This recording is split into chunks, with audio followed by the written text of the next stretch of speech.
सबको शलोम अलैकुम। आज का उन्वान है यहोवा खुदा की ईदें। और ये मौजू मैंने इसलिए चुनाव किया है क्योंकि ये ईदों का सीज़न चल रहा है। जैसे कि आप सब जानते हैं कि ईद तकूफ़ा और योम तरुआ और अब योम किपुर आने वाली है। ईद तकूफ़ा और योम तरुआ जो है गुज़र गई हैं।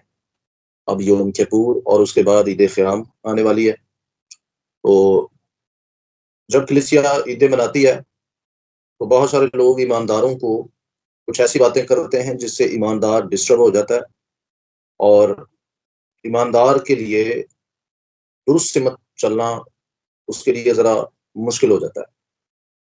सो बहुत सारे लोग ऐसे हैं जो ये कहते हैं कि जो लोग ईदें मनाते हैं, वो लोग जो है कलीसिया को वापस लेके जा रहे हैं पुराने दौर की तरफ, पुरानी बातों की तरफ। बाज़ लोग कहते हैं कि अ, ईदें मनाने के चक्कर में लोग यहोशुआ को छोड़ देंगे, यीशु को छोड़ देंगे। इस किस्म की बातें सुनने में आती हैं। उसके बाद हमारे जो नए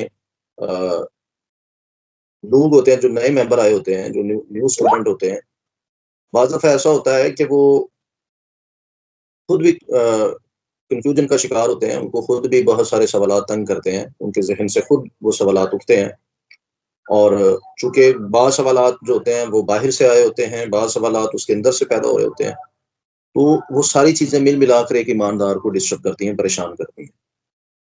तो अब जब हम ईदें मना रहे हैं तो ये बात बहुत ज़रूरी है कि ईदों के लिए हमारे पास बिब्लिकल दलाइल हों, हमारे पास इल्हामी दलाइल हों, यहोवा पाक खुदा का दिया हुआ मुनासिब कलाम हो और उसमें से जवाब हो। मिसाल के तौर पे अगर कोई बाहर से हमसे बात करता है तो हमारे पास उसका मुनासिब जवाब होना चाहिए और अगर हमारे अंदर से कुछ सवालात उठते हैं तो बाइबल में से हमारे पास दलील होनी चाहिए ताकि उस सवाल को क्लियर किया जा सके। ताकि हम साफ दिल से, क्लियर ज़हन से और खुले ज़हन और खुले दिल के साथ यहोवा पाक खुदा की ईदों को सेलिब्रेट कर सकें। तो आप सब लोगों का ताउन चाहूँगा और वक़्त दरकार होगा और हो सकता है वक़्त थोड़ा ज़्यादा आज लगे। तो उम्मीद करता हूँ और भी जो मेंबर हैं वो भी शायद आ जाएँ और अगर ना आए तो उनसे गुज़ारिश है कि वो अ, अगर मेरी ये बातें सुन रहे हैं, बाद में अगर वो सुन रहे हैं तो उनसे गुज़ारिश है कि ये आपने वीडियो पूरी देखनी है या पूरी स्टडी सुननी है। आधे में या थोड़ी-सी सुनकर आपने बीच में से इसको स्किप नहीं करना। प्लीज़ आपने पूरी सुननी है। क्योंकि ये बहुत अहम बातें हैं, वो ज़रूरी बातें हैं और आपके लिए ये जानना बहुत ज़रूरी है कि यहोवा पाक खुदा की ईदें कितनी अहम है और हमारा उसके साथ ताल्लुक क्या है। तो आइए शुरू करते हैं। सबसे पहले लफ्ज़ ईद का मायने देख लेते हैं। ईद के लिए जो इब्रानी लफ्ज़ है, वो है मुआइद और सिगत जमा में जो इब्रानी लफ्ज़ है, वो है मयादीन, जिसका मतलब मुकर्रर वक़्त और अंग्रेज़ी में अपॉइंटमेंट टाइम्स और इसका तर्जुमा सीज़न या यहोवा खुदा से मुलाकात का मुकर्रर वक़्त भी है। बाइबल मुकद्दस में ईदों का ज़िक्र सबसे पहले पैदाइश की किताब, उसका पहला बाब आयत नंबर 14 ta 16 में हुआ है। सिस्टर तालिया या भाई जोसेफ से गुज़ारिश है कि वो इस हवाले को पढ़ दें, पैदाइश पहला बाब आयत नंबर 14 ta 16। जी, मैं पढ़ना चाहूँगा। जी, जी। और खुदा ने कहा कि फलक पर नज़र हों कि दिन को रात से अलग करें और वो निशानों और ज़मानों और दिनों और बरसों के इम्तियाज़ के लिए हों और वो फलक पर अनवार के लिए हों कि ज़मीन पर रोशनी डालें। और ऐसा ही हुआ। सो खुदा ने 2 बड़े नैयर बनाए, एक नैयर अकबर के दिन पर हुक्म करे और एक नैयर असगर के रात पर हुक्म करे और उसने सितारों को भी बनाया। आमीन। आमीन, आमीन। आयत नंबर 14 में जहाँ लफ्ज़ ज़मानों तर्जुमा किया गया है, यहाँ इब्रानी लफ्ज़ मयादीन है, जिसका तर्जुमा ईदों या मौसमों होना चाहिए। आयत नंबर 14 का दुरुस्त तर्जुमा यूँ है, और खुदा ने कहा कि फलक पर नैयर हो कि दिन को रात से अलग करें और वो ज़मानों और ईदों और दिनों और बरसों के इम्तियाज़ के लिए हों। दुरुस्त तर्जुमा जो है, ये है। ठीक है जी? तो लिहाज़ा सबसे पहले जो लफ्ज़ ईदें हैं, वो यहोवा पाक खुदा के कलाम के पैदाइश की किताब उसके पहले बाब की आयत नंबर 14 में इस्तेमाल हुआ है। जब खुदा ने सूरज और चाँद और सितारों को वक़्तों, दिनों, बरसों और ईदों के लिए मुकर्रर किया। सो अ, आप लोगों ने ये पॉइंट अपनी डायरी पर लिख लेना है कि चाँद, सूरज और सितारे किन-किन मकसदों के लिए बनाए गए। पहला मकसद है, वो निशानों के लिए बनाए गए। दूसरा मकसद है, वो ईदों के लिए बनाए गए और तीसरा मकसद है, वो दिनों और बरसों के इम्तियाज के लिए बनाए गए, यानी वो निशानों के इम्तियाज के लिए, ईदों के इम्तियाज के लिए, दिनों और बरसों के इम्तियाज के लिए बनाए गए। और इसके बाद रोशनी के लिए भी इनको आसमान पर रखा गया। तो यहोवा पाक खुदा ने जब सूरज, चांद, सितारों इनको कायम किया आसमान पर, तो इनका एक इनको बनाने का एक मकसद था। और उनमें ये सारे मकसद आपको दिखा रहा हूँ कि ये सारे मकसद यहाँ बिल्कुल खुदा ने वाज़ेह तौर पर बताए कि ये मेरे मकासद हैं सूरज, चांद, सितारों को बनाने के। तो कोई भी चीज़, मिसाल के तौर पे हम खाना बनाते हैं तो उसका मकसद खाना होता है। जब हम गिलास में पानी डालते हैं तो उसका मकसद उसे पीना होता है। जब हम कपड़े इस्त्री कर रहे होते हैं तो उसका मकसद पहनना होता है। और जब हम कोई भी चीज़ करते हैं, ठीक है जी, जब हम जॉब पर जा रहे होते हैं तो जॉब हम इस मकसद के लिए करते हैं कि पैसे कमाएँ और अपना घर चलाएँ। दुनिया के अंदर एक्स, वाई, ज़ेड कोई भी आप काम करते हैं तो उसका कोई ना कोई आपका मकसद होता है, आपका कोई विज़न होता है। तो तभी वो आप काम शुरू करते हैं, वो बेमकसद नहीं होता। तो यहोवा पाक खुदा ने जब सूरज, चाँद, सितारों को बनाया, तो उसके उसके जो मकासद हैं, उसमें से निशान, ईदें, दिनों और बरसों का इम्तियाज़ था और रोशनी भी थी। ठीक है जी? सो आज कलीसिया को ये सिखाया जाता है कि ईदों का ताल्लुक रास्तबाज़ों, ईमानदारों, कलीसिया के साथ जो अहद जदीद को मानते हैं, उनके साथ इसका कोई ताल्लुक नहीं है। ग़ालिबन आपने ये कह दिया, जब आप ये कहते हैं ना कि हमारा उसके साथ कोई ताल्लुक नहीं, तो ग़ालिबन आपने ये कह दिया कि 6 दिन में जो यहोवा पाक खुदा ने तख्लीक की है, क्योंकि सूरज, चाँद, सितारे जो हैं ये 6 दिन में से चौथे दिन की तख्लीक है। ऐसा ही है जी? और ईदें जो हैं, वो बेसिकली कोहे सीना की इजाद नहीं है। सबसे पहले तो ये समझ लें। कुछ लोग समझते हैं कि खुदा ने कोहे सीना पर या मिस्र में ईदें दी हैं। ठीक है जी? उधर फसा बनवाई तो तब ईदें स्टार्ट हुई। ये बिल्कुल गलत है, ऐसे नहीं है। बाइबल कहती है कि ईदों का आगाज़ तख्लीक से हुआ है। आपको पौधे चाहिए? अभी तक कायम है, क्योंकि ऑक्सीजन से लोग ज़िंदा रहते हैं। पानी खुदा ने पैदा किए, उसको आप पीते हैं, आप ज़िंदा रहते हैं, वो अभी तक मौजूद है। बारिश चाहिए, बादल आते हैं, बारिश होती है, वो अभी तक जारी है सिलसिला। फसल उगती है, आप रोटी खाते हैं, फल, दरख्त, ये सब कुछ आपको मिल रहा है। वैसा यानी जो कुछ खुदा ने तख्लीक किया था 6 दिनों में, वो सब कायम है या नहीं? आप सारे लोग जितने भी ग्रुप में इस वक़्त क्लास में हैं, अपना माइक खोलकर बताएँ कि तख्लीक के जितने भी काम हैं, क्या वो अब तक कायम है या नहीं? जी, सब कुछ कायम है अभी तक। बिल्कुल सब कुछ सब कायम कुछ है उसी कायम तरह है। जो जिस तरह खुदा तो यहोवा पाक खुदा की जी, सिस्टर आगे कुछ कहनी शायद। जी, सब कायम है। पहले मेरा माइक बंद हो गया। अच्छा, तो यहोवा पाक खुदा की जो ईदें हैं, ये सबसे पहले ये समझ लें कि ये तख्लीक का हिस्सा हैं, ठीक है? ये तो 6 दिन में जो तख्लीक हुई है, ईदें तो उस तख्लीक का हिस्सा हैं। सवाल ये पैदा होता है कि भैया आपने ईदों को कैसे खत्म कर दिया? अगर ईदें खत्म हैं, तो गंदम, चावल, दरख्त, परिंदे, आसमान से बादल, आसमान, सूरज, चाँद, सितारे, सूरज और चाँद के बनने का मकसद यही था, जो मैंने आप लोगों के सामने बताया, उनमें से एक ईदें था। तो सूरज खत्म क्यों नहीं हुआ? चाँद खत्म क्यों नहीं हुआ? सितारे खत्म क्यों नहीं हुए? ईदें तो खत्म तभी होंगी ना जब सूरज, चाँद, सितारे खत्म होंगे, क्योंकि ये तो मुकर्रर इसी काम के लिए हुए हैं। और अगर ईदें खत्म हैं, ईदें खुदा ने खत्म कर दी हैं, तो इसका मतलब ये होगा कि खुदा ने तख्लीक का एक हिस्सा खत्म कर दिया। और जब एक हिस्सा खत्म कर दिया तो दूसरे कैसे कायम हैं? ये सवालिया मार्क है उन तमाम लोगों के लिए जो ईदों के खिलाफ हैं, जो ये कहते हैं कि ईदें नहीं मनानी चाहिए। हमारा ईदों के साथ कोई ताल्लुक नहीं है, हम बड़े आज़ाद हैं। तो बेसिकली सादा अल्फाज में कहूँ, अगर हम बगौर जायज़ा लें तो हमें ये मालूम होता है कि ईदें यहोवा खुदा की तख्लीक का हिस्सा हैं। सूरज, चाँद और सितारों की तख्लीक का मकसद ईदों और सबतों के दिन है। ईदों का इनकार दरअसल यहोवा खुदा की तख्लीक का इनकार है। ठीक है जी? ईदों का इनकार यहोवा पाक खुदा की तख्लीक का इनकार है, जो 6 दिन में हुई है, उसमें ईदें भी हुई हैं। लोग कहते हैं जी खुदा ने समंदर बनाए, पानी बनाए, आसमान बनाया, दरख्त, चरिंद, परिंद बनाए, ये सब कुछ खुदा ने बनाया। तो मैं कहूँगा भाई ईदें भी बनाई हैं उसमें, उसमें ईदें भी शामिल है, तख्लीक का हिस्सा है ईदें, जो कि सूरज और चाँद और सितारों को इसी मकसद के लिए बनाया गया था। और जब तक वो कायम है, तब तक खुदा का मकसद कायम है। तो जब ये खत्म होगी तो सबसे पहले आपने जब दरख्त को खत्म करना हो तो आप क्या करते हैं? तो उसकी जड़ काटते हैं। जब तक उसकी जड़ नहीं काटते तब तक वो कायम है, दरख्त का वजूद है, दरख्त मौजूद है। इसी तरह ईदों की जो जड़ है वो सूरज चांद सितारे हैं। जब आसमान पर सूरज चांद सितारे मौजूद हैं तो भाई ईदें कैसे खत्म हो सकती हैं? ईदें कायम है। ठीक है जी। एक चीज नोट कर लें, सबत के दिन के लिए भी लफ्ज ईद इस्तेमाल होता है। तो शुरू करते हैं आगे मजीद। अहबार 23 बाब आयत नंबर 41 से लेकर 3 तक, इसको भी पढ़ दें। और खुदावन ने मूसा से कहा कि बनी इसराइल से कह कि खुदावन की ईदें जिनका तुमको मुकद्दस मजमुओं के लिए ऐलान देना होगा, मेरी वो ईदें ये हैं। 6 दिन काम काज किया जाए, पर 7वां दिन खास आराम का और मुकद्दस मजमा का सबत है।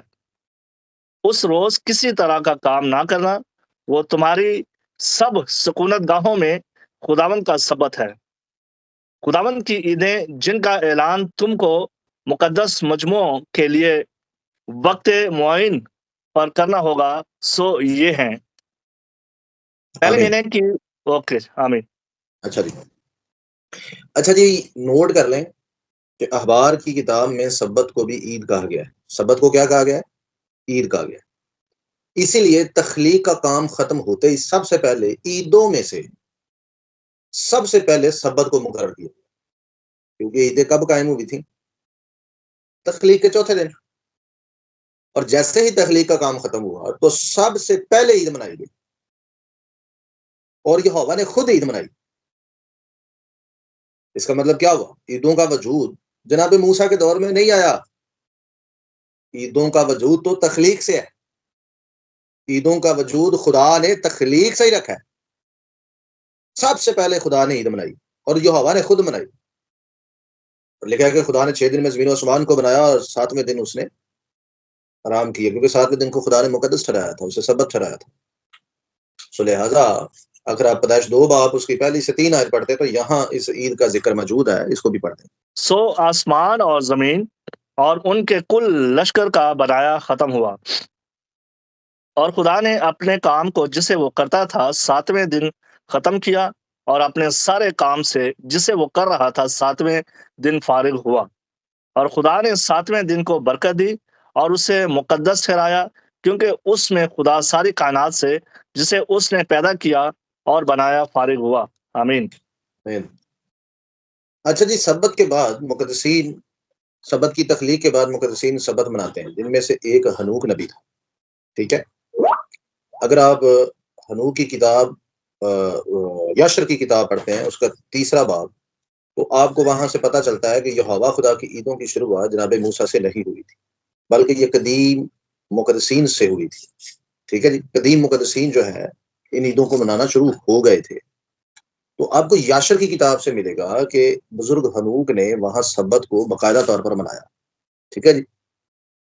और इसके अलावा जैसा कि तकूफा और नए मौसम के आगाज की ईद और योम तुआ की ईद बुजुर्ग नूह ने मनाई, इसके लिए आप योबली की किताब भी देखें। जैसा कि योबली 6 बाब आयत नंबर 22 से लेकर 23 तक, तो यहाँ कुछ यूं लिखा है, क्योंकि मैंने पहले शरीयत की किताब में लिखा है जो कि मैंने तुम्हारे लिए लिखा है कि तुम उसे साल में एक दिन उसके मौसम में मनाओ, और मैंने तुमको उसकी कुर्बानियों के बारे में समझाया। इसराइल को याद रखना है और उसे अपनी नस्लों में उसके महीनों में हर साल में एक दिन मनाना है। और पहले महीने के नए महीने पर, और चौथे महीने के नए महीने पर, और 7वें महीने के नए महीने पर, यानी पहले पहले दिन पर, यानी पहली तारीख पर, और 10वें महीने की पहली तारीख पर यादगारी के दिन है, और साल के 4 हिस्सों में मौसमों के दिन है।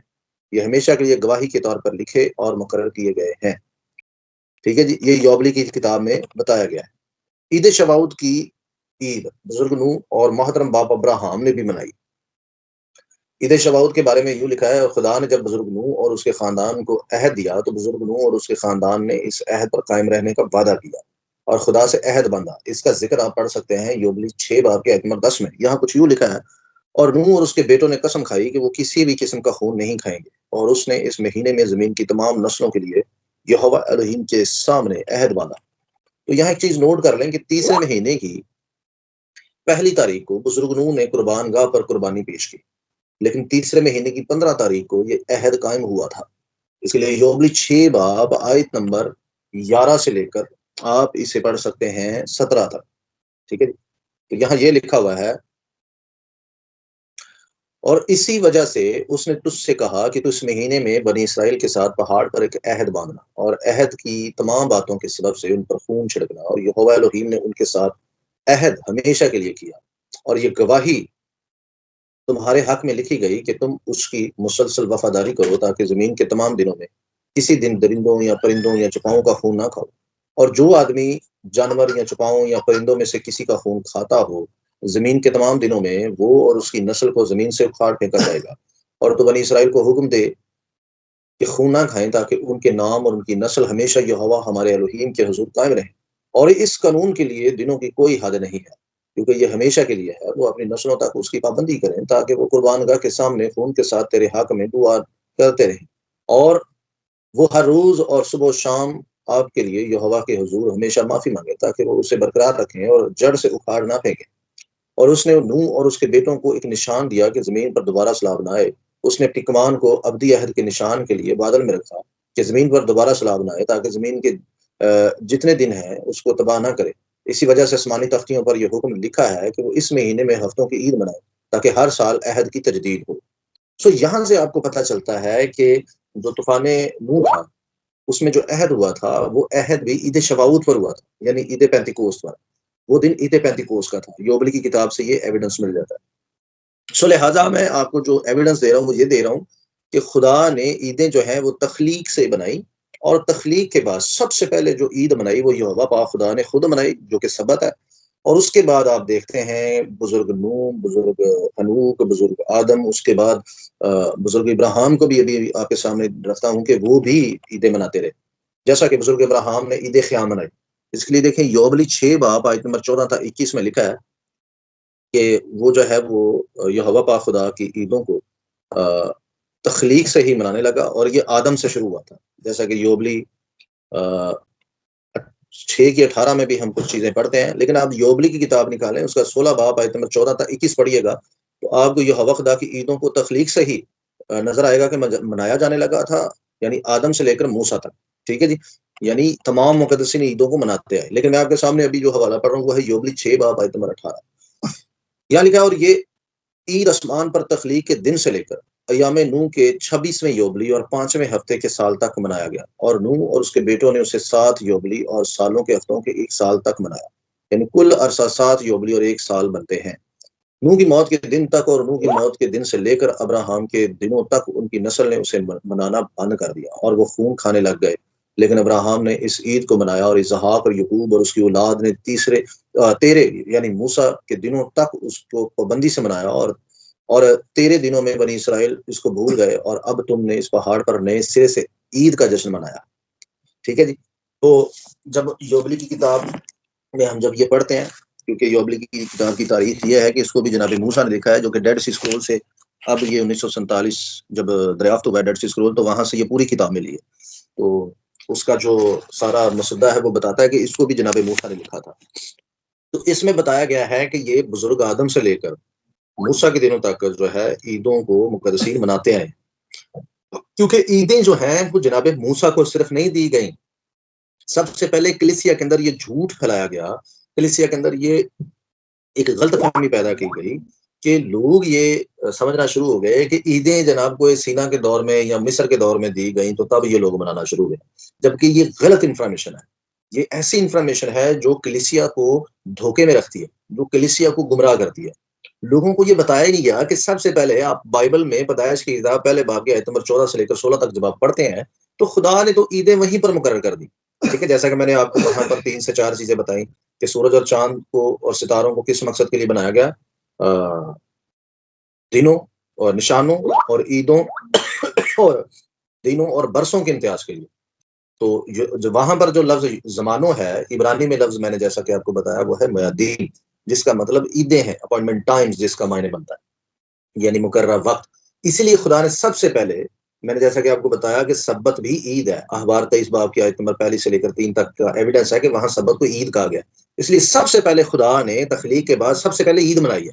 ठीक है, तो ईद जो है वो तख्लीक से, ईदें जो है वो तख्लीक से खुदा ने बनाई है, मुकर्रर की है, और इसीलिए मुकद्दसीन आपको उसके बाद मनाते हुए नजर आते हैं, आदम से लेकर लिखा है मूसा तक।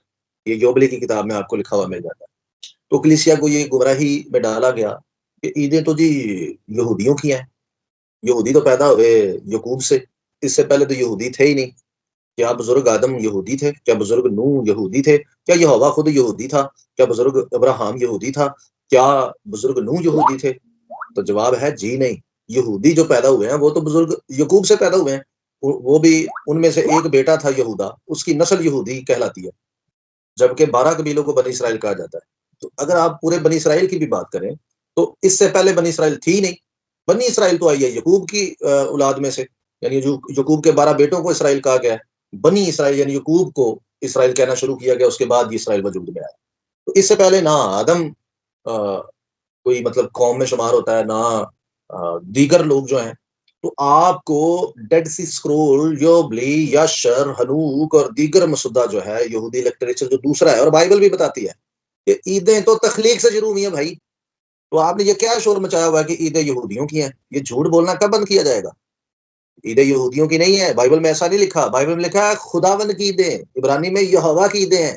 ये ईदें यहोवा की हैं, क्योंकि ये जिस तरह से 6 दिन में तख्लीक दूसरी चीजों की हुई है, यानी आसमान, जमीन, चिंद, परिंद, दरख्त, पहाड़, टीले, हर तरह की चीज जो तख्लीक 6 दिनों में हुई है, इसी तरह चौथे दिन खुदा ने ईदों को भी तख्लीक किया, जो कि बिब्लिकल एविडेंस आपके पास मौजूद है। पैदाइश पहले बाब की आयत नंबर 14 था 16।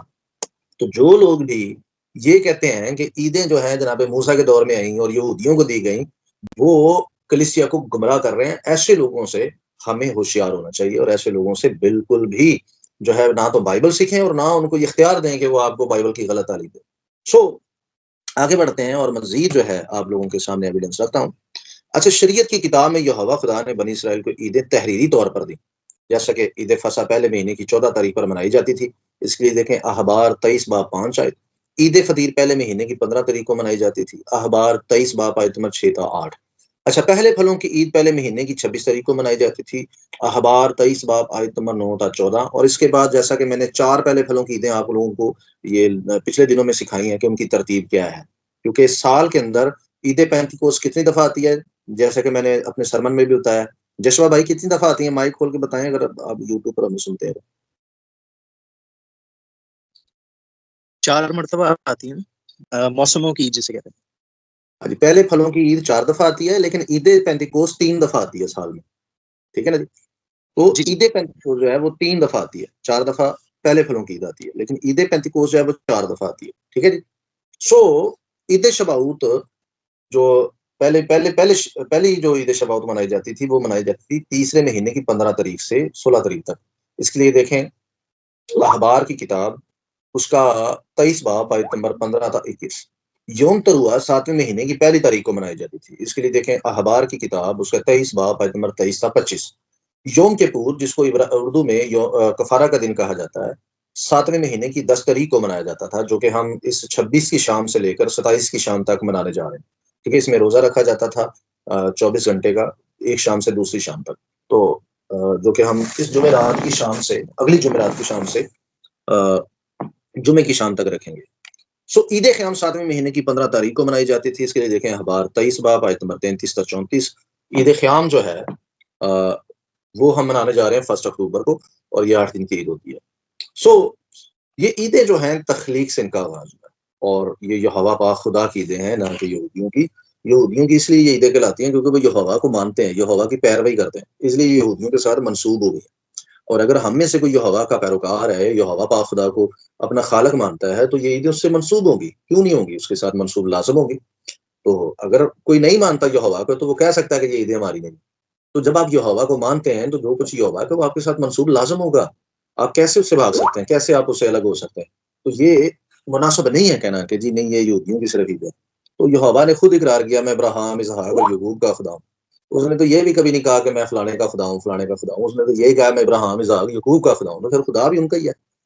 तो रूत से सीख लें हम। रूत ने कैसी खूबसूरत बात अपनी सास से कही। उसने कहा, अपनी बहू से कहा, उसने नोमी ने, कि तू ऐसा कर कि तू चली जा, अपने कौम, कबीले, खानदान में चली जा वापस। तो रूत ने बड़ी खूबसूरत बात की। उसने ये कहा कि देख, तेरे लोग मेरे लोग, तेरा खुदा मेरा खुदा।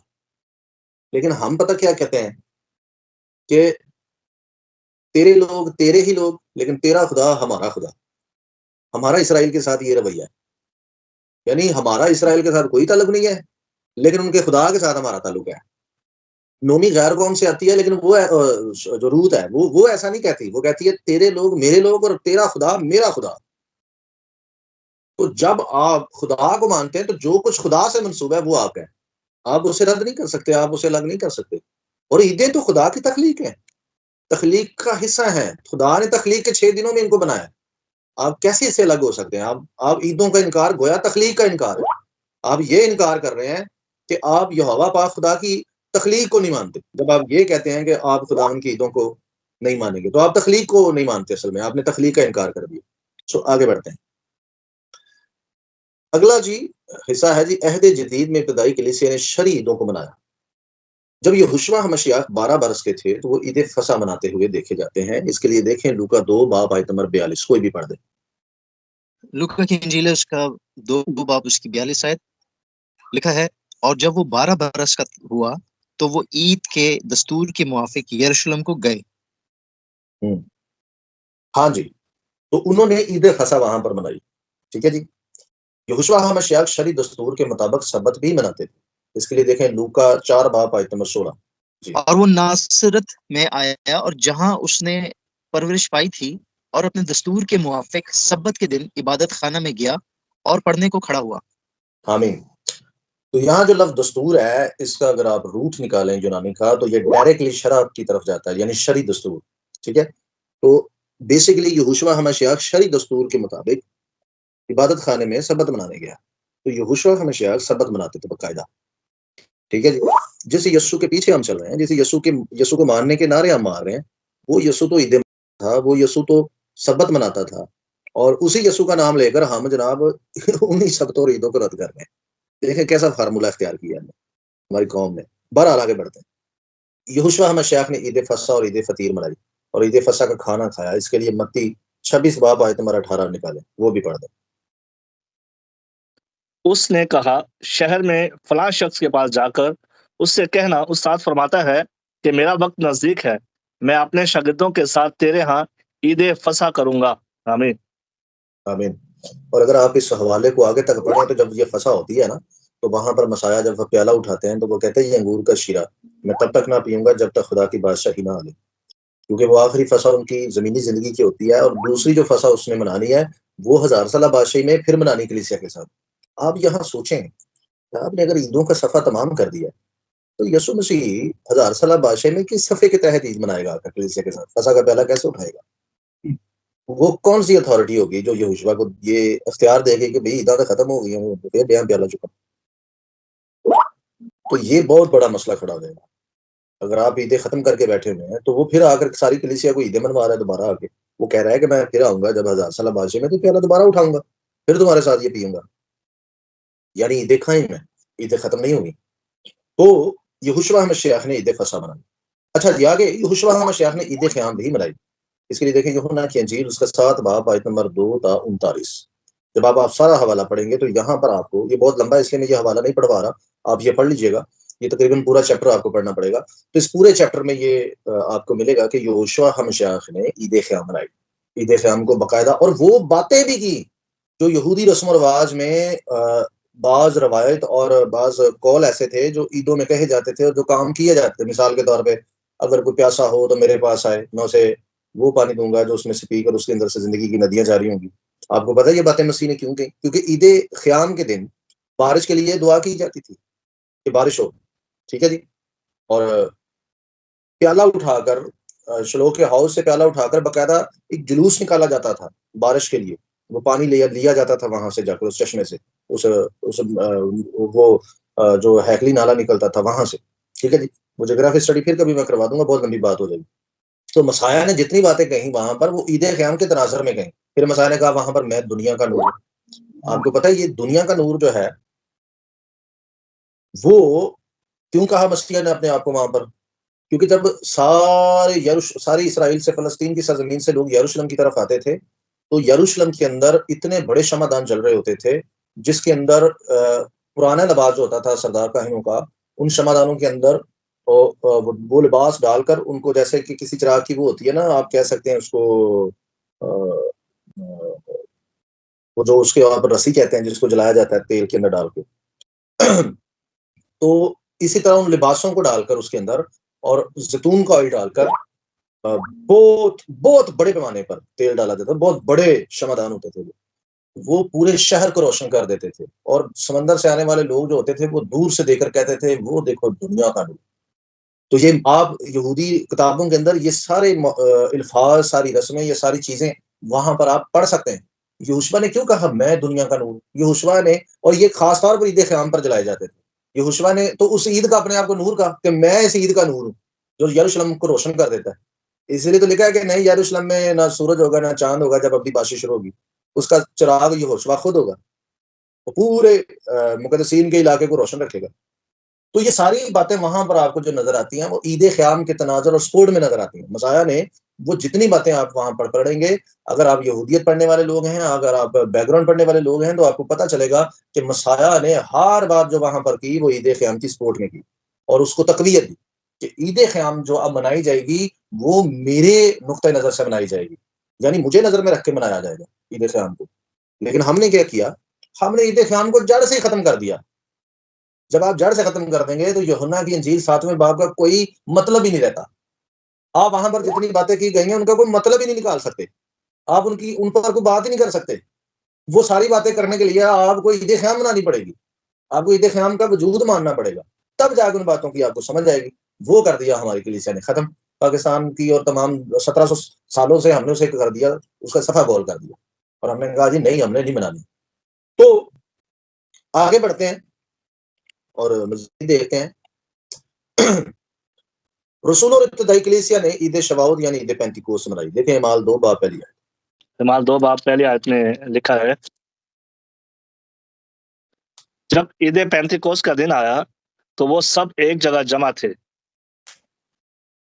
कि यकायक आसमान से ऐसी आवाज आई जैसे जोर की आंधी का सन्नाटा होता है, और उससे सारा घर जहां वो बैठे थे गूंज गया और उन्हें आमीन। आग के आमीन। तो देख लें, लिखा है कि वो वहां ठहरे हुए थे, दुआ कर रहे थे। कुछ लोग कहते हैं जी वो तो उन पर रूल कुदस नाज़िल हुआ था, तो वो तो हम तो रूल कुदस नाज़िल होने की ईद मनाते हैं। आपको पता है वो सारे वहां मिलकर दुआ कर रहे थे। वो कौन सी दुआ कर रहे थे? ओमर काउंटिंग की एक दुआ होती है जो यहूदियों में की जाती है, हम भी करते हैं ओमर काउंटिंग की, जो कि बाइबल में हुक्म है कि वो दिन आपने गिनने हैं। और यहूदी रवायात के मुताबिक वो दिन दुआओं के साथ गिने जाते हैं। और हम देखते हैं कि रसूल वहां पर दुआ कर रहे थे। अब वो तो सारे यहूदी कौम का हिस्सा है, ठीक है? वो तो वही दुआ उधर कर रहे थे, उमर काउंटिंग कर रहे थे। और ठीक उमर काउंटिंग के दिन आप देख लें, उमर काउंटिंग जैसे खत्म होती है तो उनको सुन पर नाजिल होता है और वो सब गैर ज़बानें बोलना शुरू हो जाता है। सो हम देखते हैं कि ईद शवाउद रसूल मना रहे हैं उन तमाम असूलों के तहत जो कि पहले से ही यहूदियों में कायम थे। आगे बढ़ते हैं। अगर हम देखें, पौलुस रसूल ने कलीसिया को ईद फसह मनाने की तालीम भी दी थी। इसके लिए देखें पहला कुरिन्थियों 7 बाब आयत नंबर 5 था 8, नहीं हाँ 5 बाब आयत नंबर 7-8। पहला ग्रंथियों 5 बाब आयत नंबर 7-8। जी, लिखा है, पुराना खमीर निकाल कर अपने आप को पा कर लो ताकि ताजा गुंदा हुआ आटा बन जाओ। चुनाचे तुम बेखमीर होकर हो, क्योंकि हमारा भी फसा यानी मसीह कुर्बान हुआ। बस आओ हम ईद करें, ना पुराने खमीर से और ना बदी और शरारत के खमीर से, बल्कि साफ दिली और सच्चाई की बेखमीर रोटी से। आमीन। आमीन।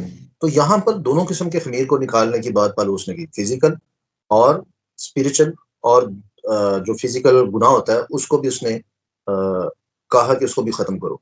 तो फिजिकल खमीर की भी यहाँ उसने बात की है। उसने बिल्कुल उसी तनाज़ुर में बात की जो पहले शरीयत ने की। उसमें मसाया को वो फसा करार देता है और वो कहता है कि आओ हम ईद करें। मैं सिर्फ उन तमाम पासवानों से सवाल करना चाहता हूँ जो ईदों के खिलाफ है। आप अहद जदीद को मानते हैं, मैं भी मानता हूँ। आप पौलुस को रसूल मानते हैं, मैं भी मानता हूँ। आप कहते हैं कि पौलुस ने जो कहा वो खुदा की हिदायत से कहा है, मैं भी मानता हूँ। सवाल ये पैदा होता है कि पौलुस ने कहा आओ हम ईद फसह करें, तो किधर है पौलुस की ताबेदारी? किधर है पौलुस की तालीम की पैरवी? कहाँ है ईद फसा? क्या यीशु अल मसीह जुमे को मसलूब हुए थे? ये बाइबल से कहाँ से साबित है? क्या जनाब मसीह जुमे को मसलूब होकर इतवार की सुबह जी उठे थे? ये कैसे साबित होगा? ये बाइबल से क्या साबित है? कलीसिया को जो नक्शा दिया गया, क्या ये नक्शा दुरुस्त है? ये बाइबल से मेल खाता है? क्या रसूलों की तालीम से मेल खाता है? क्या जो कुछ अहद जदीद में हुआ, जो स्टोरीज मसीह की मसलूबियत की लिखी हुई है और जो वाकयात मसीह के साथ हुए, क्या मनोऐन वो कलीसिया के अंदर कायम है? तो जवाब आप जब ढूंढेंगे, तलाश करेंगे, जो कि मैं 14 साल पहले ही इनको तलाश करके जब मैंने इसको तलाश किया तो मुझे कुछ नहीं मिला। तो मुझे ये रियलाइज हुआ कि हम सब धोखे में हैं। हमें फ़रेब दिया गया, हमें गुमराह किया गया, हमें इंसानी रवायतों पर लगा दिया गया। हमें बेसिकली वेटिकन और कंस्टेंटाइन की पैरवी में लगा दिया गया, ना कि बाइबल की। हम बाइबल से हट गए और हम मिशनों और बिशपों और पादरियों और पोपों की पैरवी में हम लग गए। लेकिन उन रवायतों और उन इंसानी तालीमात की वजह से बाइबल रद्द हो रही थी।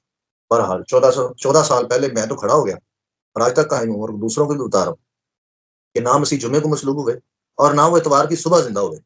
ये दोनों बातें झूठ है। वो बुध के रोज मसलूब हुए और जब इतवार शुरू हुआ था तब वो मुर्दों में से जी उठे थे, यानी आफ्ताब गुरूब पर। और ये इसके बड़े पक्के एविडेंस मैंने दिए हैं अपने वीडियोस में। शायद आप में से बहुत सारे लोगों ने इनको सुना हो। अगर नहीं सुना तो आप जाकर 3 दिन 3 रातों पर मैंने वीडियोस बनाई हुई हैं, वो जाकर आप यूट्यूब मेरे चैनल पर देख सकते हैं। बहरहाल क्या पलूस ने जो कुछ कहा, क्या हम वो कर रहे हैं? उसने तो कहा आओ हम ईद करें।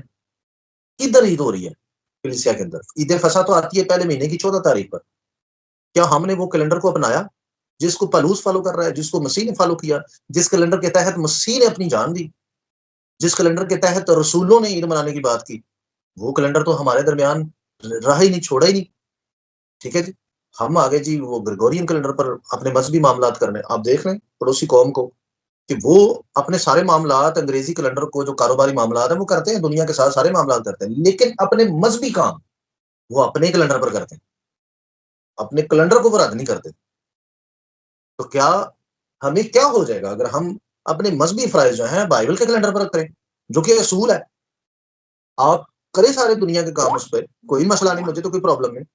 लेकिन आप क्यों अपने मजहबी मामलात भी एक ऐसे कैलेंडर पर करते हैं जिसका ताल्लुक बाइबल से नहीं है, जिसका ताल्लुक मसीह के साथ ही नहीं है, जिसका ताल्लुक मुकद्दसीन के साथ नहीं है, जो खुदा ने बनाया ही नहीं, जिसकी तरतीब ही बुत परस्तों से जाकर मिलती है? तो आप ये दुनियावी कैलेंडर आप इसको दुनियावी रहने दें। आपने इसको मजहब के अंदर क्यों घुसेड़ दिया? आपने उसका हिस्सा इसे क्यों बना लिया? क्या मजबूरी थी? तो प्रॉब्लम ये है कि हम इंसानी रवायात के गुलाम हो चुके हैं। हमारा माइंडसेट ऐसा बनाया गया है कि हमारे जहन वॉश कर दिए गए। हम उन सारी चीजों के आदी हो गए, हम उनके गुलाम हो गए और हम वापस नहीं मुड़ना चाहते। हम कहते हैं हमने फलियां खानी है, कुछ भी हो जाए, हमने वही करना है जो करना है। हमें एक ना अक्सरियत का बड़ा वो है, खुमार है हमारे अंदर। जो अकलियत होती है ना, उसको दबाने का बड़ा शौक होता है अक्सरियत को। और अक्सरियत के अंदर एक अजीब सा घुमंड भी होता है कि जिस चीज की ज्यादा अक्सरियत हो ना, उसको एक बड़ा अजीब सा एक घुमंड होता है। वो घुमंड नहीं जाता बाज दफा अक्सरियत से। आप देख लें, ज्यादातर जहां पर अक्सरियत ऐसी हो ना कि वो जरा घुमंडी टाइप की हो, तो वो अकलियत को दबा के रखती है। पाकिस्तान के हाल देख लें, ठीक है। तो यही मामला चल रहे हैं इधर भी। अब जो ईदें मनाने वाले हैं वो बेचारे अकलियत ही हैं। ज्यादा अक्सरियत जो है वो, एक भाई हरी मैनू कहते सन और ਤੁਹਾਡੇ बारे लिखे है कि बथेरे आएंगे। तो दूसरी तरफ वो हमें कह रहा होता था कि और तुही ते आटे च नमक भी नहीं है। तो मैंने एक दिन उनको कहा, मैंने कहा भाईजान आपसे गुजारिश है कि जो आयत आप हमारे लिए पढ़ते हैं इसको थोड़ा सा गौर से पढ़ लें और हम पर लागू करते हुए थोड़ा सा सोचें। तो उन्होंने कहा क्या मतलब है आपका? मैंने कहा ये आयत पढ़े आप, यहाँ लिखा हुआ बथेरे आएंगे।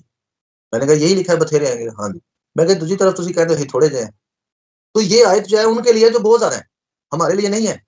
हम तो थोड़े से हैं, आटे में नमक भी नहीं है। थोड़ों के लिए ये लिखा हुआ है कि ऐ छोटे गले ना डर, बाप को पसंद आया कि वो तुझे बादशाही अता करे। मैंने कहा एक दूसरी तरफ आप कहते हैं हम थोड़े से हैं और दूसरी तरफ आप कहते हैं कि तुम्हारे लिए लिखा है कि बथेरे आएंगे। तो बथेरे यहाँ जो आएंगे ना उनकी तादाद ज्यादा होगी, हम तो थोड़े से हैं। तो ये आयत हम पर लागू नहीं होती। प्लीज आप देते हुए थोड़ा सा ख्याल किया करें, इसको जज किया करें कि ये लिखा गया। सो लिहाजा इस वक्त अक्सरियत का जो घुमंड है ना, वो बहुत ज्यादा बाइबल की तालीमात को नुकसान दे रहा है और हम अक्सरियत के गुलाम बन चुके हैं। जो नहीं जी अक्सरियत क्या कर रही है, बड़ी तादाद क्या कर रही है, हमने तो वो करना है जो बड़ी तादाद कर रही है। जबकि शुरू से बाइबल गवाह है, बुजुर्ग नूह के दौर में 1 अरब के करीब दुनिया थी और उसमें से सिर्फ 8 लोग दोस्त थे, बाकी सारे मारे गए। मुझे अक्सर लोग कहते हो तुसी ही सही है, मैं बड़े कॉन्फिडेंस से कहता हूँ हाँ हम सही। वो कहते हैं सारे ही गलत है, तुसी सही है, मैं कॉन्फिडेंस के साथ कहता हूँ हाँ हम सही है, क्योंकि मेरे पास बाइबल की दलील है, मेरे पास बाइबल की तालीम है, मैं बाइबल की वजह से कॉन्फिडेंस में हूँ, बाइबल की स्टोरी की वजह से कॉन्फिडेंस में हूँ, मुझे बाइबल से दलील मिलती है। तो मैं सिर्फ किसी को गलत कहने के लिए नहीं खड़ा हुआ, मैं इस्लाह करने के लिए खड़ा हूँ।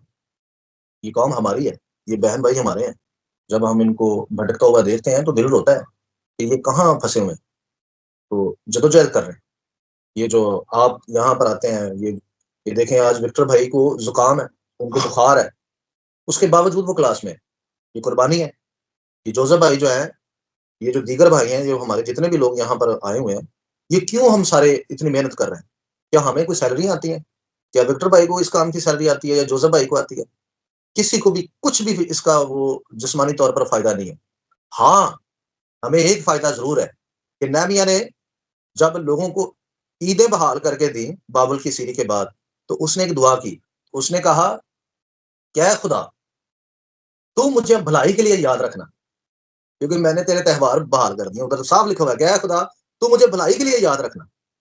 हम सिर्फ ये सारा कुछ इसलिए कर रहे हैं कि जिस दिन अदालत होगी ना, तो ये सारा वर्क हमारा उस दिन याद किया जाएगा, उस दिन हमें इसका अजर मिलेगा, उस दिन हमारे साथ भलाई की जाएगी। तो हम सिर्फ अबदी जिंदगी के लिए सब कुछ कर रहे हैं और इसका अजर जमीन पर भी खुदा हमें देगा। तो हम चाहते हैं हमारी कौम बहाल हो, हम चाहते हैं कि हम इस कौम को देखें कि ये खुदावंद के त्यौहार मनाए, उसके अहद में दोबारा से बहाल हो। सो अजीजों, पलूस रसूल ने जो तालीम दी, उस तालीम के मुताबिक कलीसिया आज नक्शे कदम पर नहीं चल रही। सो पलूस रसूल हुक्म के मुताबिक सबत नहीं बनाता था। इसके लिए देखें अमाल 18 बाब आयत नंबर 3 से 4। और चूंकि उनका हम पेशा था, उनके साथ रहा और वो काम करने लगे, और उनका पेशा खैमा दोजी था, और वो हर सब्बत को इबादत खाना में बहस करता और यहूदियों और यूनानियों को कायल करता था। आमीन। आमीन। देख लें कि वो 6 दिन खैमादोजी का काम करता था, लेकिन 7वें दिन वो सबत मनाने जाता था और सोने के सुहागा के सबत मनाते मनाते दूसरों को कायल भी करता था मसाया के लिए। पलूस रसूल ईदों और सबतों की तज़ीम करने की तालीम देता है और ईदों और सबतों को आने वाली चीजों का साया कहता है। यहाँ पर एक चीज नोट कर लें कि पलूस रसूल ने ईदों और सबतों को आने वाली चीजों का साया कहा है, आई हुई चीजों का नहीं। इस हवाले को पढ़कर लोगों को गुमराह किया जाता है। अगर आप ये हवाला निकाल कर पढ़ दें तो कुलसियों 2 बाब आयत नंबर 16 और 17 में ये बात लिखी हुई है। ये जरा पढ़ दें। ओके जी। बस खाने पीने या ईद या नए चांद या सबत की बाबत कोई तुम पर इल्जाम ना लगाए, क्योंकि ये आने वाली चीजों का साया है, मगर असल चीजें मसीह की हैं। आमीन। आमीन।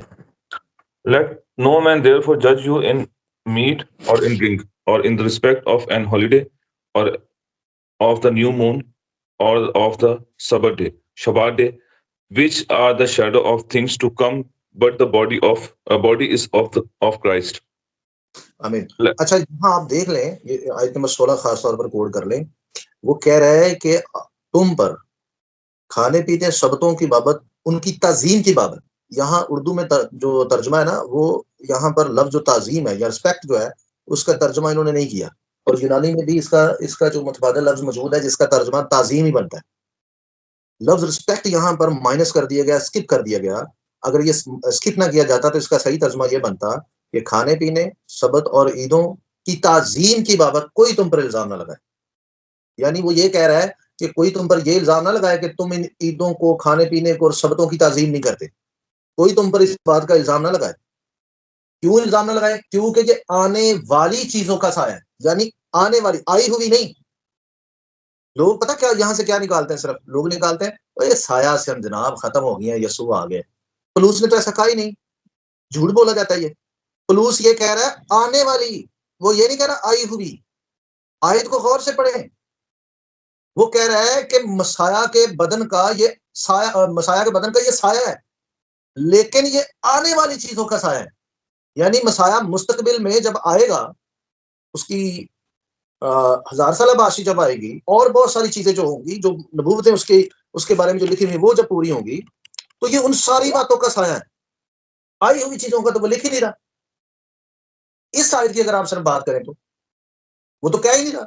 इसलिए तो मसाया ने कहा कि ये प्याला जो मैं पी रहा हूं ना, फिर हजार साल बादशाही में पीऊंगा। तो फसा एक दफा तो उसने बना ली, वो फिर आने वाली फसा की बात कर रहा है। इसका मतलब क्या हुआ कि अभी भी फसा किसी आने वाली फसा का साया है, अभी भी। तो ये आप कैसे कह सकते हैं कि जी वो साया खत्म हो गया क्योंकि बॉडी आ गई है? पलूस तो ऐसा कह ही नहीं रहा खत्म हो गया। पलूस कह रहा आने वाली। मिसाल के तौर पे आप किसी मंजिल पर जा रहे हैं, आप रास्ते में हैं और आपके पास एक मैप है और आप उस मैप के बगैर सफर नहीं कर सकते। तो आप मैप कब तक अपने पास रखेंगे? जब तक आप पहुंच नहीं जाते तब तक, या रास्ते में फेंक देंगे कहीं? मुझे माइक खोलकर जरूर बताइएगा। मंजिल तक पहुंचने तक पास रखेंगे। जी, जब तक मंजिल तक पहुंच नहीं जाएंगे तब तक उसको साथ रखेंगे। तो ये शेडो कैसे खत्म हो गया? ये तो बॉडी अभी आनी है, अभी हमारे सामने इसने बहुत सारे काम करने हैं, बहुत सारे काम है। पलूस कह रहा आने वाली। तो ये जो नक्शा है, ये जो शेडो है, अभी तक हमारे पास रहना चाहिए। और शेडो जो होता है ना, उसके बारे में अगर आप जबूर में पढ़ें तो वहां लिखा है कि जो कोई हक ताला के साए में रहता है वो तो महफूज है, वो सेफ है, वो मुबारक है। हलिया जी, शेडो में जो रहता है वो तो सेफ रहता है। अच्छा, आप पतरस के साए की जरा अहमियत आपको बता रहा हूं। आप पतरस के साए की जरा बात कर लें। पतरस का साया बीमारों पर पड़ता था तो लोग शिफा पाते थे। तो आप ये सोचे कि पतरस के साए में ऐसे कमाल थे, तो मसाया के साए में क्या होगा? तो ये ईदें, खाना पीना, सब्बत, ये भी मसीह की बॉडी का साया है। इस साये को आप और मैं हकीर कैसे जान सकते हैं? मसीह की बॉडी का साया तो बहुत बड़े कमाल करेगा। आपने शायद यौम तुरुआ पर कुछ गवाहियां सुनी होंगी। तो मैं तो 14 साल से इन ईदों का कमाल देख रहा हूँ। लोगों को दुआ किए बगैर ही बदरूहों से निजात मिल रही है और जादूगरी से निजात मिल रही है। लोग आजाद हो रहे। ठीक है जी। तो हम जब इस आयत को कोड करते हैं, हमारे लोग जब इस आयत को कोड करते हैं, यकीन करें इतना गलत एक्सप्लेन इस आयत को करते हैं कि दिल रोता है कि यार इतना कुफर, इतना इतना मतलब हमें काफर बना दिया गया। हम इतना खुदावंद के त्योहारों और ईदों के खिलाफ बोलते हैं इन आयतों को लेकर, और इनको ना खुद समझा होता है और दूसरों को भी गलत समझा रहे होते हैं। खुद भी गलत समझे होते हैं और दूसरों को भी गलत समझा रहे होते हैं। तो ये आयत कहती है कि इन ईदों की ताजीम की बाबत कोई तुम पर इल्जाम न लगाए। यानी कोई ये ना कहे कि तुम ईदों और सबतों और खाने पीने के इम्तियाज की ताजीम नहीं करते, क्योंकि ये तो मसीह की बॉडी का साया है और आने वाली चीजों का साया है, आई हुई कि नहीं। फारूक हाशिम जी, सो आगे बढ़ते हैं। अच्छा जी, जिसके पास ईदे नहीं उस पर लानत कायम रहती है। इसके एविडेंस जरा सुन लें। यहोवा खुदा ने जब बनी इसराइल के 10 कबीलों को तलाक दे दी तो उनसे अपनी तमाम बरकत वापस ले ली। जिनमें मिसाल के तौर पे किसी औरत की डिवोर्स होती है तो पाकिस्तान का एक मैंने जो उसूल देखा है यहाँ पे वो ये है कि औरत का जो फर्नीचर होता है ना, सामान जो होता है वो माँ बाप आके वापस लै जाते, तो दूल्हा भी अपना सारा सामान वापस ले लेता, अलहदगी हो जाती है। यानी तू अपने घर तो मैं अपने घर, तेरा घर सामान अपने घर तो साडा सामान अपने घर। तो यहाँ पर हम देखते हैं कि यहोवा पाक खुदा ने जब 10 कबीलों को डिवोर्स दी ना, तो खुदा भी उनसे तमाम अपनी बरकत वापस ले लेते, जिनमें सब्बत और ईदें शामिल थी। इसका मतलब क्या हुआ कि ये सारी बरकतें हैं, ईदें और सब्बत। यहोवा खुदा ने बनी इसराइल से रोगन, रोटी और कीमती कपड़े और मैं की तमाम बरकत वापस ले ली। और इसके साथ साथ यहोवा खुदा ने सबतों और ईदों को इन 10 कबीलों से मकूफ कर दिया। यानी इन 10 कबीलों से ईदों और सबतों को वापस लेना बनी इसराइल के लिए एक सजा या लानत था, जो कि बुत परस्ती का नतीजा है। इसके लिए देखें होशिया 2 बाब आयत नंबर 2 से लेकर 12 तक पढ़ दें जरा। तुम अपनी माँ से हुज्जत करो क्योंकि ना वो मेरी बीवी है ना मैं उसका शौहर, ना और वो अपनी बदकारी अपने सामने से और अपनी जनाकारी और अपने पस्तानों से दूर करे। ऐसा ना ऐसा ना कि मैं उसे बेपर्दा करूं और उस तरह डाल दूं जिस तरह वो अपनी पैदाइश के दिन थी, और उसको बियाबान और खुश्क जमीन की मानद बनाकर प्याज से मार डालूं। मैं उसके बच्चों पर रहम ना करूंगा क्योंकि वो हलाल जादे नहीं हैं।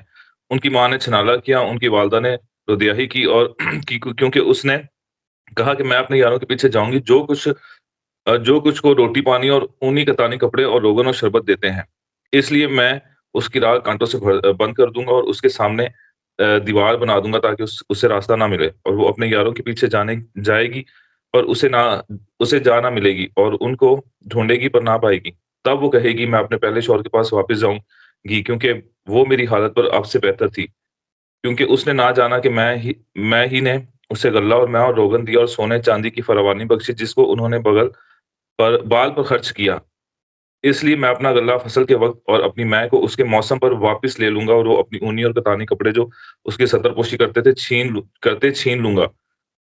अब मैं उसकी फाशागिरी और उसके यारों के सामने फाश करूंगा और कोई उसको मेरे सामने से नहीं छुड़ाएगा।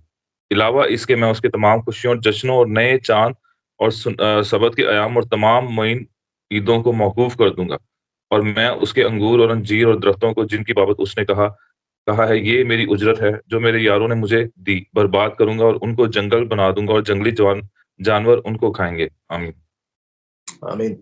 आप यहाँ देखें कि जो इसराइल है वो बाल की पूजा करते थे, और यहाँ यहोवा पाक खुदा कह रहा है कि ना तो मेरी बीवी है ना मैं तेरा शोहर हूँ, डिवोर्स हो गया है। और खुदावंद ने कहा कि वो अपने यारों के पीछे जाती है और वो उनसे हरामकारी करती है और वो ज़नाकारी करती है। मैं अब क्या करूंगा कि मैं उससे अपना ऊनी और रोगन शरबत ये सब वापस ले लूंगा, रोटी और गला के वक्त जो है गला वापस ले लूंगा, मैं के मौसम में जो मैं है वो वापस ले लूंगा। फिर एक चीज यहाँ खास लिखी हुई, ये लिखी है इलावा इसके मैं तमाम मुकर्रर वक्त और सबतों और ईदों को उससे मकूफ कर दूंगा, वो भी ले लूंगा वापस, यानी वो भी हटा दूंगा।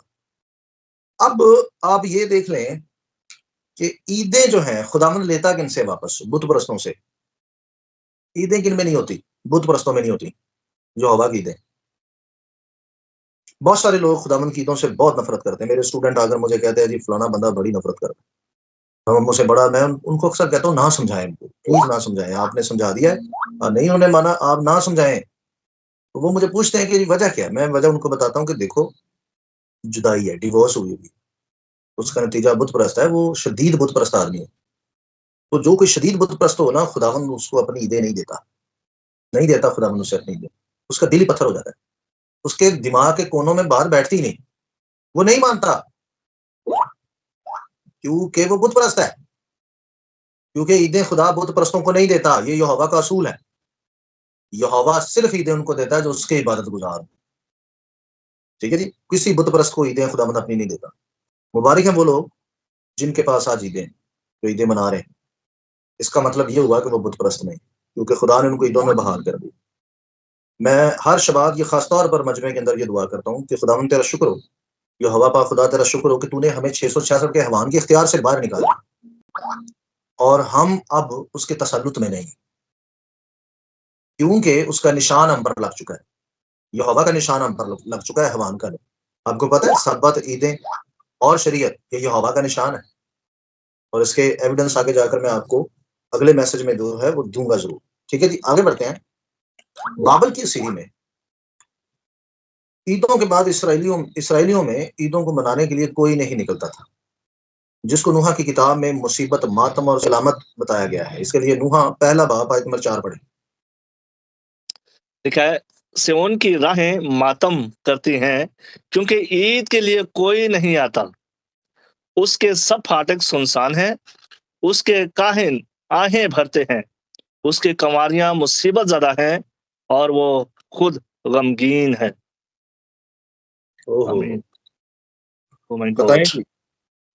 कि ईदें ना मनाना तो एक मातम है, मुसीबत है, ये तो सुनसानी की अलामत है, ये तो एक लानत की पास्टर अलामत जी, है, राह है। पास्टर जी, ये आयत पढ़ने के बाद मेरा आमीन करने को दिल नहीं चाहा। हाँ जी, ये तो एक सजा है। जिसके पास ईदें नहीं है वो समझ लें मुसीबत में है, वो मातम में है, वो सुनसान हुआ है, उजड़ गया, वो बर्बाद है। मसला यह है कि हम सब ने सब कुछ पैसा बना लिया, हम बरकत सिर्फ पैसे को समझते हैं। आपको पता है 8,000 से ज्यादा वादे हैं बरकत के, और 8,000 से ज्यादा इकसाम है बरकत की, और जिसमें से हमने सिर्फ पैसे को, मकान को, गाड़ी को सिर्फ बरकत समझा हुआ है। ये बड़े अफसोस की बात है। आप ये देखें, ये कैसी हैरत अंगेज बात है कि लोग सिर्फ बरकत पैसे को समझते हैं। यार पाकिस्तान के अंदर इतने करप्ट लोग हैं, उनके पास इतना पैसा है, हरामकार, ज़नाकारों, कातलों के पास इतना पैसा है, क्या उनको खुदा ने बरकत दी है? ये क्या स्केल है? ये स्केल नहीं है। खुदा भी देता है माली बरकत। खुदा ये नहीं कि अपने साधकों को वो रुलाता रहता है, नहीं नहीं।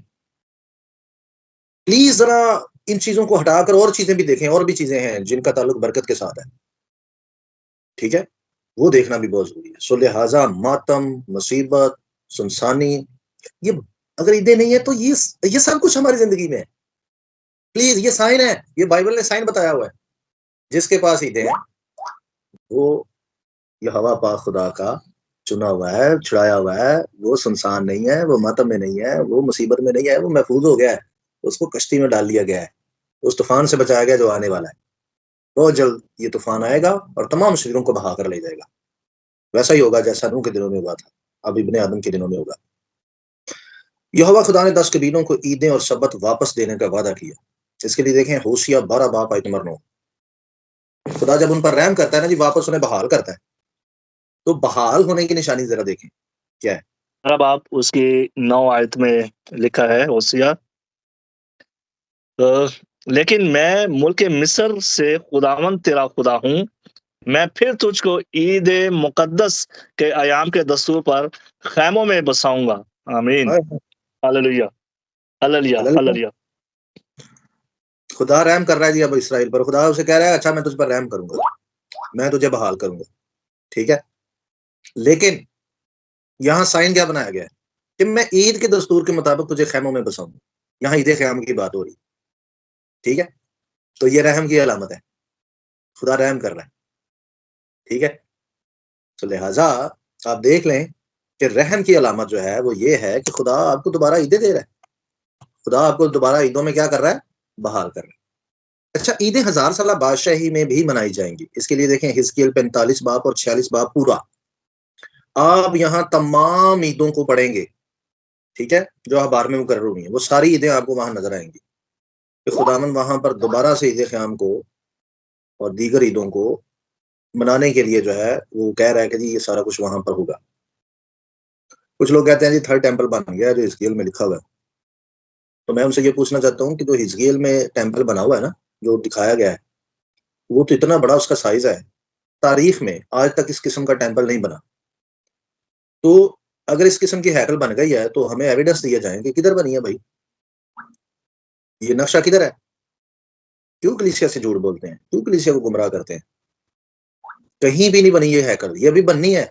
और जब ये हैकल बनेगी तो इसके अंदर ईदें मनाई जाएंगी। ये यहोवा ने खुद कहा है, यहोवा खुद कह रहा है, खालिक कह रहा है। अगर अहद जदीद में खुदा ने ईदें खत्म कर दी हैं तो फिर सवाल ये पैदा होता है कि 3rd टेम्पल में ये ईदें क्यों मनाई जाएंगी। सो आगे बढ़ते हैं, ईद और मसाया। ईद फसा पर यहोशुआ हमशिया की कुर्बानी हुई। इसके लिए देखें यूहन्ना की इंजील 19 बाब आयत नंबर 13 से 15 पढ़ दे इसको। पिलातुस ये बातें सुनकर यस्सु को बाहर लाया और उस जगह जो चबूतरा और इब्रानी में गिब्ता कहलाती है तख्त अदालत पर बैठा। यह फसा की तैयारी का दिन और 6 घंटे के करीब था। फिर उसने आमीन। यहूदियों से कहा, आमीन। तो आप देख लें कि जनाब मसीह जिस दिन मसलूब हुए वो ईद फसा का दिन था। अखबार 23 बाब के मुताबिक ईद फसा जो आती है वो आती है पहले महीने की 14 तारीख को, यानी यस्सु अल मसीह ईद फसा के दिन मसलूब हुआ, यानी पहले महीने की 14 तारीख को। और पलूस रसूल ने यहोशुआ हमशिया को फसा का बर्रा कहा। अगर आप पहला ग्रंथी उसका 5 बाब आयत में 7-8 पढ़े हैं, जैसा कि हमने पढ़ भी लिया पीछे, तो वहां पलूस ने कहा यस्सु मसीह जो हमारा फसा है और हम ईद करें। तो ईद कब मनानी चाहिए, मसीह कब मसलूब हुआ था, पहले महीने की 14 तारीख को। तो अब हमें ईद किस दिन करनी चाहिए, एक्चुअल डेट पर, जिस दिन मसीह मसलूब हुआ है। अब पहले महीने की 14 तारीख कब आती है ये पूरी कौम को नहीं पता, ना ना कैलेंडर पता है ना डेट का पता है, ठीक है। एक रवायत हमें दे दी कि उस पर हम चल रहे हैं, लेकिन जो बिब्लिकल तस्वीर है या नक्शा है, ना वो हमें पता है, ना हमारे बच्चों को पता है, ना हमारे नौजवान को पता है, ठीक है। और किसी को बताओ तो वो आंदे ने कि तेरी जान ही कट लेनी, तू दसिया क्यों सन, तो बंदा नहीं सही।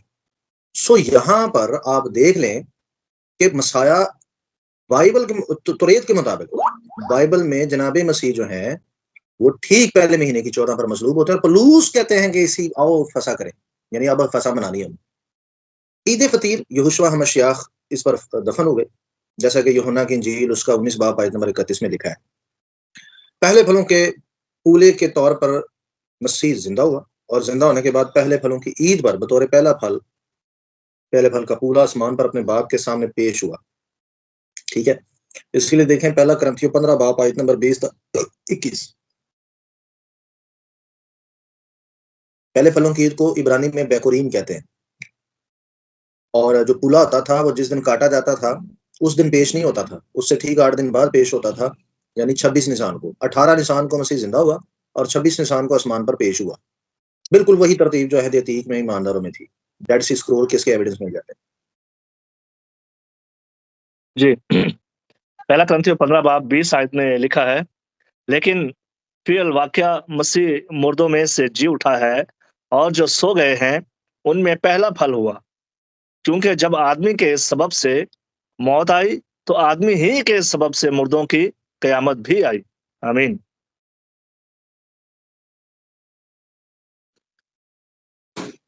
आमीन आमीन। तो आप यहाँ देखें, मसाया जब मुर्दों में से जिंदा होते हैं तो बतौर पहला फल होते हैं, यानी काटे गए खेत से।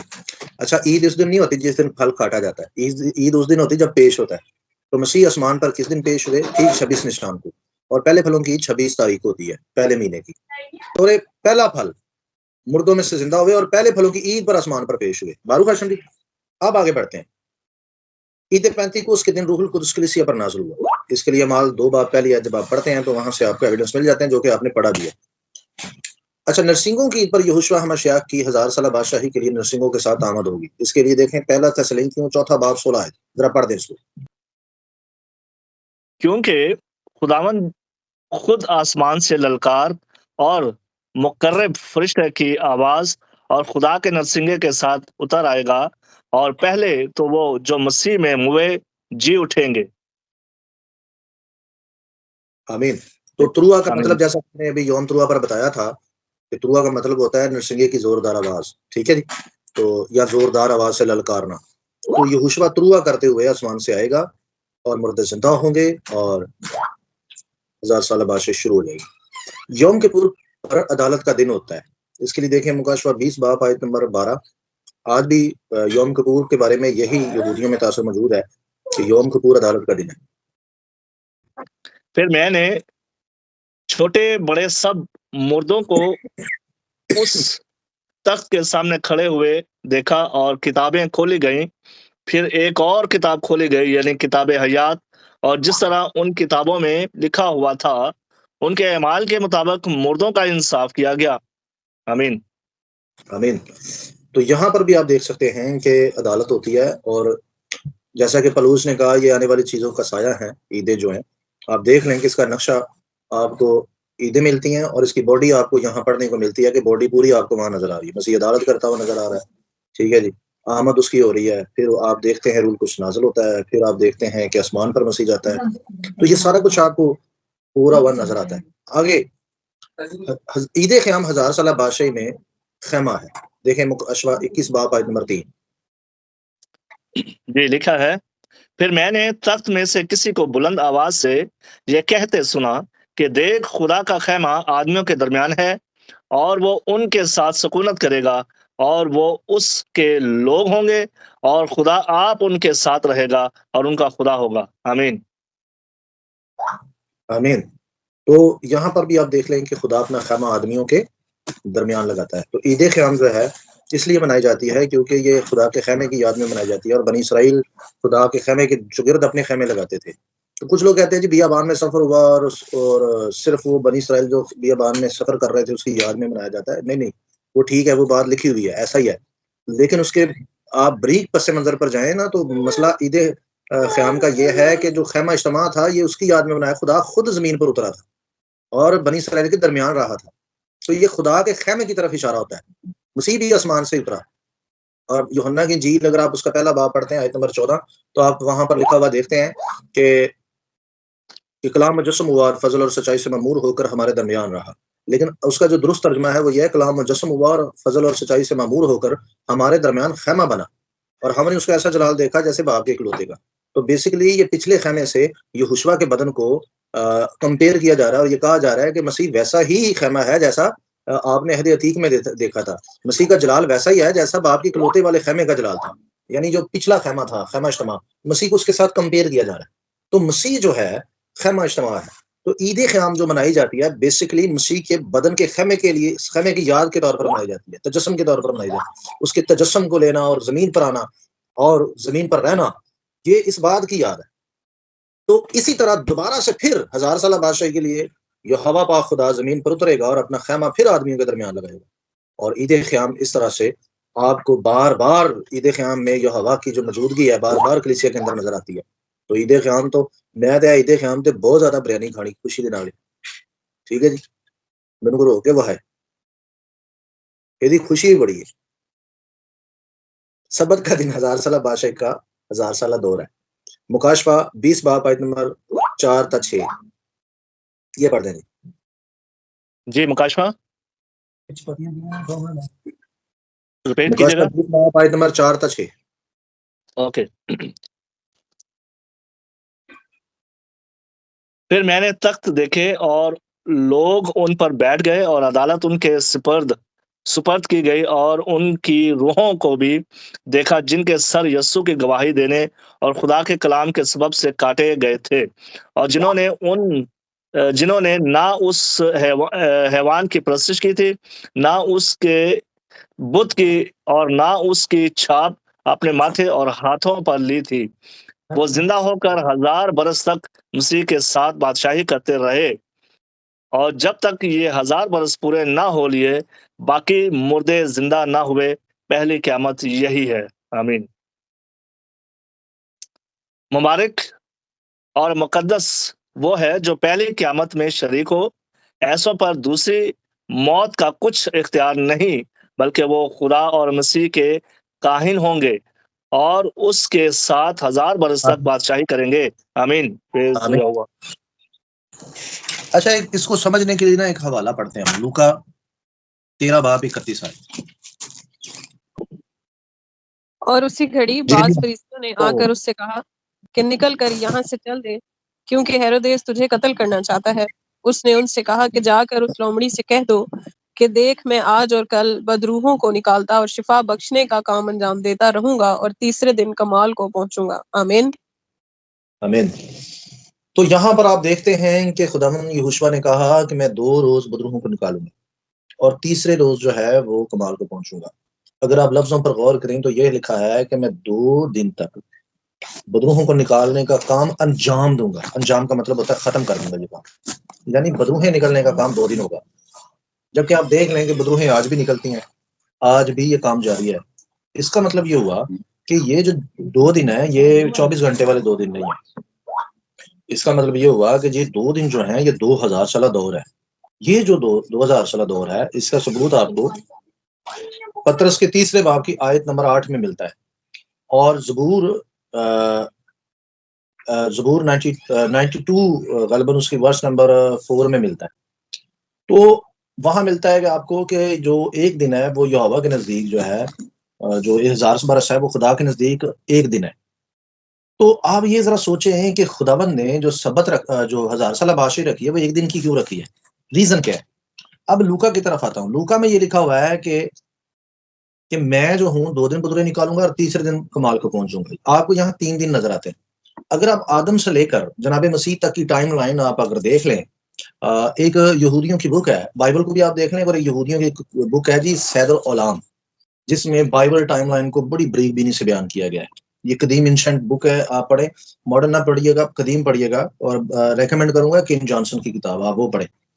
तो उसमें टाइमलाइन जो है डेड सी स्क्रॉल कैलेंडर के मुताबिक ये बताई गई है कि जनाब मसीह जब आए थे ना, खिदमत कर रहे थे, तो तब 4000 साल हो गए थे। तो जब मसीह ने ये कहा कि मैं आज और कल बदरूहें निकालूंगा, तो 4000 साल पिछले और ये 2 दिन बदरूह होंगे, यानी 2000 साल। ये कितने हो गए जी? 2 और 4 कितने हुए? 6। ऐसा ही है 6। जी जी हाँ जी। जी। और फिर आगे लिखा है तीसरे दिन कमाल को पहुंचूंगा। ये तीसरा दिन भी डाल लें 6 के अंदर, तो कितने हो गए? 7। तो तीसरे दिन कमाल को पहुंचूंगा। सबत कौन सा दिन होता है? 7वें दिन। 7वें दिन।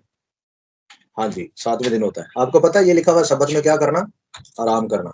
आराम करना। अब हाँ, सबत में क्या है? बरकत है। यहोवा ने कहा कि 7वें दिन को मैंने मुकद्दस ठहराया, उसे बरकत दी। आप ये देखें कि 1000 साल बादशाह में अजर क्यों दिया जाएगा? 1000 साल बादशाह में मुकद्दसीन आराम क्यों करेंगे? लिखा वो अपनी मेहनतों से आराम पाएंगे। 1000 साल बादशाही में सबको अजर क्यों दिया जाएगा? क्योंकि बरकत जो है ना वो 7वें दिन में है, आराम जो है वो 7वें दिन में है, 6 दिन के बाद 7वां दिन है। तो 1000 साल बादशाही जो है ये बेसिकली 7वां दिन है। ये बिग शबात है, ये बिग शबात है जिसको कलीसिया रद्द करती जा रही है। दूसरी तरफ उसका जो साया है उसको रद्द कर रही है और बॉडी में दाखिल होने का दावा कर रही है कि यही बॉडी जो टुर जाना। हद हो गई है। मिसाल के तौर पे आप मेरे साये की बेइज्जती करते हैं, मेरे साये की तरफ हाथ करके कहते हैं जा नहीं मानते तेरे साये में तेरा है, या नहीं मानते तेरा साया है, तेरा साया है, तेरा साया बेइज्जती, तेरा साया पुराना, तेरा साया सही नहीं। तो मैं कहूँ नहीं तेरी बॉडी ठीक है, तो ये कितनी गलत बात है, ये समझ से बाहर है। अब लोग जो है साये को रद्द करते जा रहे हैं, यानी वीकली शबात को रद्द करते जा रहे हैं और बिग शबात में दाखिल होने की बात कर रहे हैं। कब तक हम अपने आप को धोखा देंगे? यहोवा का जो सेटअप है उस सेटअप को समझें। खुदा ने एक सेटअप बनाया हुआ है, उस सेटअप को आप अपने जावियों, अताशाराइयों, अपने टेवा तफसीरों से आप उस निजाम को खत्म नहीं कर सकते। जो यहोवा ने मुकर्रर किया वो अटल है। खुदा के लगाए हुए को कोई उखाड़ नहीं सकता और उसके उखाड़े हुए को कोई लगा नहीं सकता, हम चाहे कुछ भी कर लें। यहोवा पाक खुदा आपको बरकत दे। आज के लिए इतना ही, अगली दफा फिर आपकी खिदमत में हाजिर होऊंगा और बहुत कुछ अभी बाकी है, वो भी आप लोगों की खिदमत में पेश करूंगा। चलो।